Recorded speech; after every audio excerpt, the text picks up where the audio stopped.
The moving wall is made of aluminum, but painted with a black gloss to replicate the mirror-like image of the original, and takes 50% of me and 50% of the dog. Left the making is all in the details. 197 and First Avenue is one of the most congested intersections in Bemidji. This leftover bark could be used to make biomass production. If you don't click it, you get the ticket, whether a driver or a passenger. Farms were the ones hit hardest in the Bluffton area. Back in the early 2000s, this original part of the bridge used to be completely underwater. The idea of Zumba is that it's designed so that anyone can do it. Unmarked sidewalks like this one are where drivers forget to yield to pedestrians. So when on the street, watch for feet. Welcome home, Elizabeth. It was meant to be a joyous occasion, celebrating former Cass Lake High School student Elizabeth Ann McKenzie's safe return from serving her country in Afghanistan. But it turned out to be a lie. She is not a soldier. After receiving several claims that McKenzie had never served overseas, nor was she active in the military, Pike Bay Police Chief Zeb Hemsworth decided to find out, and what he discovered was shocking. There was no record of Elizabeth Ann McKenzie serving in the military. Officer Hemsworth contacted community members who say they also noticed small signs that McKenzie wasn't a soldier. She's got a lower rank on the top and the higher rank is on her chest area. Leech Lake Veterans Service Officer Frank Bowstring interviewed McKenzie on the day of her homecoming ceremony, and like many other veterans, he didn't think to question McKenzie's military status. It's actually a really big insult to the community of Cass Lake. McKenzie admitted to Hemsworth that she lied about going to Afghanistan, but claims she is in the military, but her records had been lost. What seems to be underlying all this is her motivation. The honor of my uncle, my cousin, is what I'm really meant for it to be. While McKenzie says it was to honor her family members who are veterans, Cass County officials say McKenzie may have some underlying mental health issues. It's just not ordinary and usual for somebody to go to these lengths to get attention. I kind of knew that something was up. McKenzie's mother says her daughter's mental health is the reason she has been estranged from McKenzie since she was 17.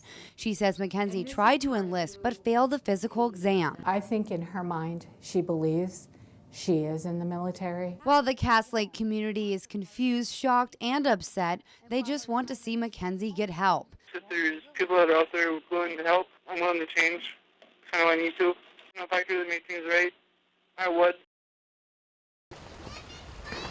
For more than 50 years, Lynn Swagert and her family have made this 55-acre island a getaway for thousands.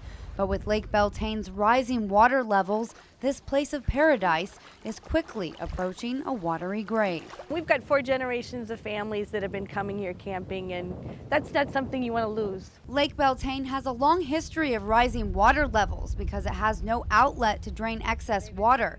But Hubbard County officials can't seem to come up with a solution that doesn't sink. We had an engineering firm come up with some various plans, and each one, of course, has a problem. All along the lake shoreline, backyards are underwater. Once beautiful sandy beaches have slowly disappeared, and homeowners like Lynn Matsko have had to build rock structures to keep their land from collapsing into the lake. Completely underwater, and it hasn't gone down at all this summer. It's sad. Back in the early 2000s, this original part of the bridge used to be completely underwater, so family members had to build an additional platform to make sure people could access the island. But now they're saying there's no telling how long this platform will stay afloat if water levels continue to rise. If it continues the way it is, we will not be open next spring. While property damage has been a significant problem from flooding, rising water levels also create safety and health hazards. Washing of topsoil and clay into the lake, which affects water quality, but also flooding septic systems. And with tourism attractions like Campers Paradise bringing in millions to the local economy, if their business goes underwater, the entire community goes with it. So from the many families who call the shores of Lake Beltane home to all of Hubbard County that benefit from this lake's beauty, everyone wants Beltane to be water under the bridge. Balloon making is no longer limited to circus clowns. It's a certified profession. Kelly Minkowski is professionally trained in inflating, twisting, and tying balloons into just about anything. When you say balloon, most people say, oh, can you make a dog? It's because they don't know all of the things that you could do with a balloon. From the simple to the extravagant, and what she can do with a bunch of balloons will blow your mind. It's about 10 feet tall and 12 feet wide. So with such a unique job, how does one get the training?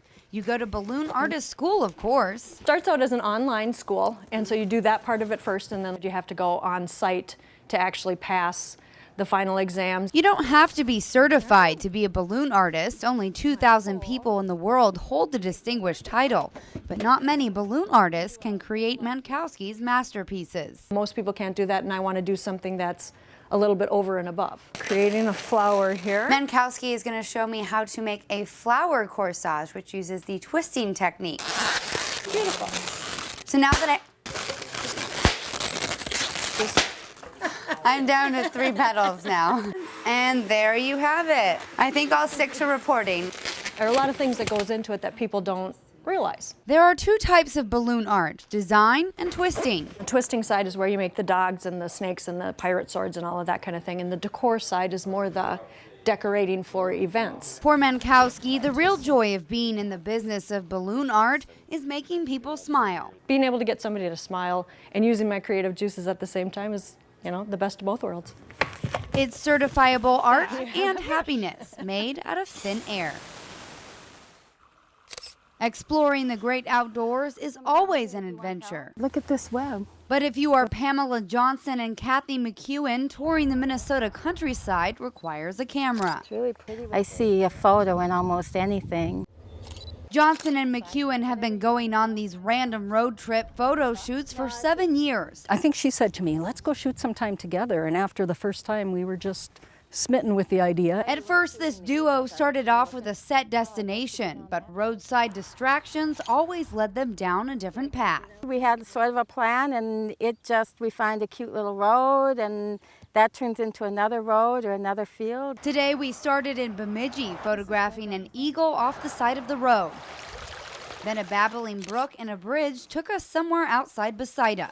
And after chasing farmlands and following a trail of dirt roads, we ended up in Shevlin. We'll be driving and slam on the brakes. Ooh, did you see that barn? Or let's go shoot those lady slippers over there. Or the lighting's cool here. Let's stop and see what we can make over there. From flowers and farm animals to barbed wire and run-down buildings, there's no limit to what these photographers capture on camera. On these crazy adventures, these 2 photographers like to play candid camera and capture a picture of each other without them knowing. So since I came along for the adventure this time, I got to be a part of this fun activity as well. Once these 2 see something they want to shoot, there's no stopping them from getting that perfect picture. We have traipsed through poison ivy and swamps and many wood ticks and horseflies and mad dogs. Johnson and McEwen say they learn a lot from shooting together, and for them, the best way to learn is from experience. We've just grown by leaps and bounds just by bouncing things off of each other and having ready access to one another out in the field to just say, what would you do? What would you change? Having a wealth of knowledge, however, can't teach you all the tricks, because these ladies' knack for shooting nature is innate. Ooh, pretty. Isn't that fun? Yeah. So for these 2 adventurous photographers, nature always looks better through a lens. 11 in the morning is usually a time when Itasca Sports is filled with its first customers for the day. But now the bikes are locked up, the kayaks untouched, and the boats sit idle in an algae-covered marina. It's sad to see. When Minnesota government shut down, Itasca State Park was shut down. And for the first time in 25 years of business, so was Itasca Sports. And owners Karen and Sam Smith lost their business and their livelihood. Never thought I'd live to see the day where Itasca was closed. Everything would be gone. But Itasca Sports owners of 7 years, Karen and Sam, say the busiest time of the season starts on July 1st, the same day the government shutdown began. That's how we're able to pay all of our bills, is July and August, those 2 months. They're supposed to be used and they're just sitting here collecting dust. But while many of these boats sit idle at this marina today, the Smiths have started a moving marina business where they deliver their 11 pontoon boats to customers at lakes all across Minnesota. It's a lot of driving. We're on the road all day, just driving boats to places. but at least it's something. So while the Smiths are scraping by with their moving marina sales, they say delivering pontoon boats can't keep their family afloat forever. So their next business plan will be finding another source of survival. We're not above getting jobs, and if I have to go find work, I will. For many business owners who rely on tourism during the summer months, the government shutdown could not have come at a worse time. It will all pass and we'll all be okay. It's just When? when. And for the Smiths, the more time legislators argue over the state's budget, the more time their boats collect moss and their bikes collect dirt. And the longer they have to wait to get their business and their lives back up and running.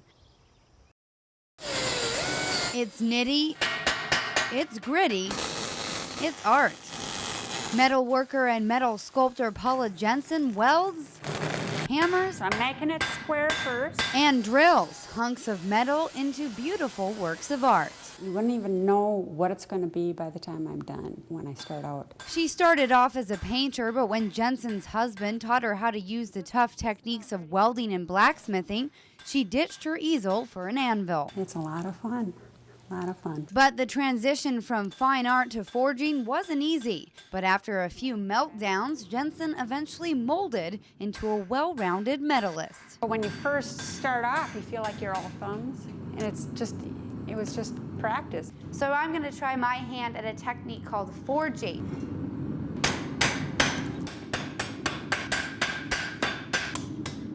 And there you have it, a hook. Jensen also started off mostly forging her artwork as a metalsmith, but now she is focusing more on her sculpting skills.